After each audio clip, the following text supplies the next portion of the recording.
ദൈവത്തിൻ്റെ പരിശുദ്ധമായ നാമം വാഴ്ത്തപ്പെടുമാറാകട്ടെ.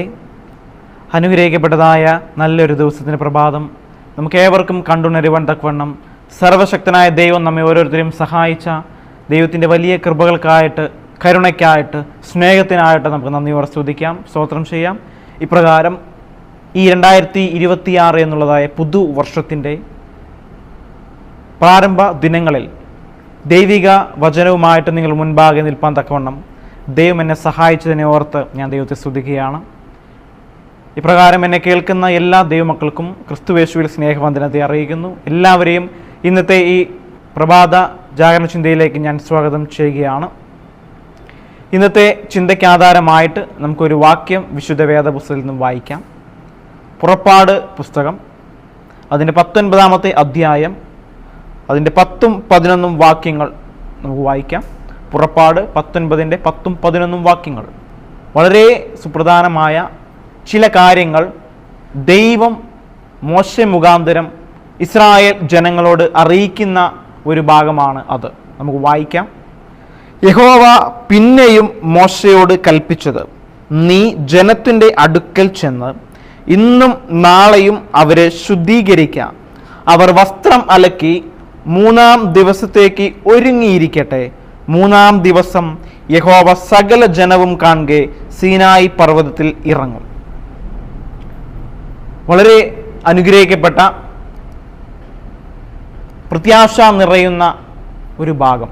വർഷങ്ങൾ നീണ്ട അടിമ ജീവിതത്തിനൊടുവിൽ മോശെ മുഖാന്തരം ഇസ്രായേൽ മക്കളെ ദൈവം ഈജിപ്തിൽ നിന്നും കരകയറ്റി ആ മിസ്രയീം ദേശമായ അല്ലെങ്കിൽ അടിമ വീടായ ആ ഈജിപ്തിൽ നിന്നും കർത്താവായ ദൈവം പിതാക്കന്മാരോട് വാഗ്ദത്തം ചെയ്ത കനാൻ ദേശത്തേക്ക് അവരെ വിളിച്ചു. ആ യാത്രയിലെ പ്രാരംഭ സമയത്ത് അവർക്ക് ദൈവം ചില മുന്നറിയിപ്പുകൾ നൽകി. അതിനോടനുബന്ധിച്ച് ദൈവിക കൽപ്പനകളും നൽകി. ആ ഒരു സന്ദർഭത്തോടനുബന്ധിച്ച് ഇപ്രകാരം ദൈവം മോശയോട് പറയുന്നു, നീ ജനത്തോട് പറയേണ്ടത്, ഇന്നും നാളെയും അവരെ ശുദ്ധീകരിക്കാം. അവർ വസ്ത്രം അലക്കി 3-ാം ദിവസത്തേക്ക് കാത്തിരിക്കുക, അല്ലെങ്കിൽ ഒരുങ്ങിയിരിക്കട്ടെ. ദ തേർഡ് ഡേ ദൈവം എല്ലാ ജനം കാണുകെ സീനായി പർവ്വതത്തിൽ പ്രത്യക്ഷമാകും, അല്ലെങ്കിൽ ഇറങ്ങും. ദൈവിക സാന്നിധ്യം അവിടെ നിറയും. അപ്പോൾ ചില ഇൻസ്ട്രക്ഷൻസ് താഴെ കൊടുത്തിരിക്കുന്നു. ജനം പർവ്വതത്തിൽ കയറരുത്, ശുദ്ധീകരിക്കുക, തന്നെ ശുദ്ധീകരിക്കുക, കോൺസിഗ്രേറ്റ് അവർ സെൽഫ്, അല്ലെങ്കിൽ അവരെ തന്നെ ശുദ്ധീകരിക്കേണ്ടത് ആവശ്യമുണ്ട്. അങ്ങനെ ചെയ്തെങ്കിൽ വിശുദ്ധിയുടെ ഒരു അനുഭവത്തിൽ മാത്രമേ ഈ ലോകത്ത് ജീവിച്ചിരിക്കുന്ന നമുക്കും ദൈവത്തെ കാണുവാൻ തക്കവണ്ണം കഴിയുകയുള്ളൂ. യഹോവയായ ദൈവം സർവശക്തിയുള്ള ദൈവമാണ്, സർവത്തിൻ്റെയും സൃഷ്ടിതാവാണ്, എല്ലാ മനുഷ്യരെയും പരിപാലിച്ച് സ്നേഹിച്ച് വഴി നടത്തുന്നവനാണ്. ആ ദൈവം നിർമ്മല ഹൃദയമുള്ളവനാണ്, പൂർണ്ണനാണ്, വിശുദ്ധിയിൽ ജീവിക്കുന്നവനാണ്. അപ്രകാരം വിശുദ്ധിയിൽ ജീവിക്കുന്ന ദൈവം അപ്രകാരം ജീവിക്കുമ്പോൾ ദൈവത്തിൻ്റെ മക്കളാകുന്ന ജനം വിശുദ്ധിയുടെ ഒരു അനുഭവത്തിൽ ജീവിക്കേണ്ടതാകുന്നു. എബ്രായർക്ക് ഇത് ലേഖനം 12-ാം അധ്യായം നമ്മൾ വായിക്കുമ്പോൾ അതിൻ്റെ 14-ാം വാക്യം, എല്ലാവരോടും സമാധാനം ആചരിച്ച് ശുദ്ധീകരണം പ്രാപിക്കാൻ ഉത്സാഹിപ്പിൻ. ശുദ്ധീകരണം കൂടാതെ ആരും ദൈവത്തെ, കർത്താവിനെ കാണുകയില്ല എന്ന് വചനം വളരെ സ്പഷ്ടമായി പറയുന്നു. ശുദ്ധീകരണം ആവശ്യമാണ്. നാം പകലന്തിയോളം ജോലിക്ക് പോയി ജോലി ചെയ്ത് ക്ഷീണിച്ച് വീട്ടിലേക്ക് വന്ന് നമ്മളെ ബെഡ്റൂമിലേക്ക് അപ്പാടെ വന്ന് കിടന്നുറങ്ങുകയല്ല ചെയ്യുന്നത്. നമ്മൾ അതിനു മുൻപായിട്ട് നമ്മെ മുഴുവനായിട്ടും ശുദ്ധീകരിക്കുന്നുണ്ട്. ദേഹം അഴുകിയ വസ്ത്രങ്ങളെല്ലാം നമ്മൾ മാറ്റി നമ്മൾ കുളിച്ച് ആ ശുദ്ധിയുടെ ഒരു അനുഭവത്തിലൂടെയാണ് നാം നമ്മുടെ കിടപ്പ് മുറികളിലേക്ക് കടന്നു പോകുന്നത്. അതിലുമുപരിയായിട്ട് നാം ദൈവത്തെ മുഖാമുഖം കാണുവാൻ തക്കവണ്ണം പോകുമ്പോൾ, നാം ഓരോരുത്തരും ഈ ലോകത്ത് ജീവിക്കുമ്പോൾ അഴുക്ക് ഉണ്ടാകും, കറ, ചുളുക്കം, പാപം എല്ലാം ഉണ്ട്. അതൊക്കെയും പൂർണ്ണമായും മാറ്റേണ്ടതുണ്ട്. നാം പൂർണ്ണമായും ശുദ്ധീകരിക്കപ്പെട്ട ഒരവസ്ഥയിലായിരിക്കണം. സ്വർണം ശുദ്ധീകരിക്കുവാൻ തക്ക പോകുന്ന പ്രക്രിയ ആ പ്രോസസ്സ് നമുക്കറിയാം. ഫർണസിലൂടെ ഹൈ ടെമ്പറേച്ചറിൽ കടത്തിവിടുന്നു. അതിലെ കീടങ്ങൾ അഴുക്കെല്ലാം പോയി സ്വർണം പിന്നീട് വരുന്നത് വാല്യുബിൾ അല്ലെങ്കിൽ വളരെയധികം മൂല്യം അർഹിക്കുന്ന ഒരു ലോഹമായിട്ടാണ് തിരികെ വരുന്നത്. എന്നാൽ അതിനകത്തേക്ക് ഇടുന്നതിന് തൊട്ട് മുൻപ് അതിനകത്ത് ഉള്ളതായ അഴുക്കുകളും എല്ലാം ഉണ്ട്. എന്നാൽ അത് പ്രോസസ്സ് കഴിഞ്ഞ് തിരികെ വരുമ്പോൾ വളരെ മൂല്യമേറിയ ഒരു ലോഹമായിട്ട് മാറുന്നു, വളരെ വിലമതിക്കുള്ള ഒരു കാര്യമായിട്ട് അവിടെ മാറുന്നു. അതുപോലെ നമ്മെ ഓരോരുത്തരെയും ആ ഒരു തീച്ചൂളയുടെ അനുഭവത്തിലാണ് ശുദ്ധീകരിക്കുന്നത്. എന്നാൽ നാം ശുദ്ധീകരിക്കുമ്പോൾ എവിടെയാണ് നമുക്ക് ശുദ്ധീകരണം ആവശ്യമായിട്ട് വരുന്നത്? മത്തായിയുടെ സുവിശേഷം നമ്മൾ പഠിക്കുമ്പോൾ കർത്താവായ യേശു ക്രിസ്തു 5-ാം അധ്യായം 8-ാം വാക്യത്തിൽ പറയുന്നത്, ഹൃദയശുദ്ധിയുള്ളവർ ഭാഗ്യവാന്മാർ, അവർ ദൈവത്തെ കാണും. നമ്മുടെ ഹൃദയത്തെയാണ് നമ്മൾ ശുദ്ധീകരിക്കേണ്ടത്. പൂർണ്ണമായും ഹൃദയത്തിൽ നിന്നുമാണ് ഓരോ ദുഷിച്ചിന്തകൾ എല്ലാം വരുന്നത്. നമ്മൾ ആ അധ്യായമൊക്കെയും വായിക്കുമ്പോൾ കർത്താവ് യേശു ക്രിസ്തു പറയുന്ന വളരെ കാര്യം കാണുവാൻ കഴിയുന്നു. നമ്മുടെ ഹൃദയത്തെ ശുദ്ധീകരിക്കുക. നമ്മൾ പൂർണ്ണമായി നമ്മുടെ പാപങ്ങളെ ദൈവസന്നിധിയിൽ ഏറ്റു പറയുക.